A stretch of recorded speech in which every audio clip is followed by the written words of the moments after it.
moi, je vais vous parler de l'évangélisation. L'évangélisation, c'est le fait de partager la bonne nouvelle, que Jésus-Christ, il est mort, il est ressuscité pour nos péchés, et qu'en lui, on a la vie éternelle.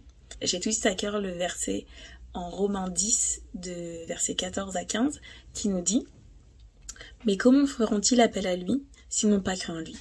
Et comment croiront-ils en lui, s'ils ne l'ont pas entendu? Et comment entendront-ils, s'il n'y a personne pour le leur annoncer? Et comment y aura-t-il des gens pour le leur annoncer, s'ils ne sont pas envoyés ?»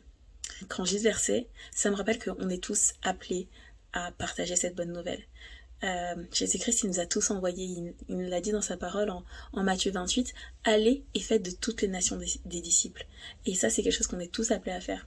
Et je pense parfois on a l'impression que l'évangélisation c'est un grand mot, c'est un gros mot, mais je pense que c'est beaucoup plus simple que ça. C'est être des témoignages vivants, et ça peut prendre des facettes tellement différentes. Ça peut être une évangélisation sur le digital, ça peut être au travers de notre créativité, ça peut être juste être un témoignage vivant dans les conversations qu'on va pouvoir avoir avec notre entourage. Et ça aussi c'est de l'évangélisation, et je pense que faut juste qu'on puisse se saisir de tous les outils que Dieu a mis entre nos mains pour partager cette bonne nouvelle. Alors Seigneur, je te remets vraiment ce sujet entre tes mains.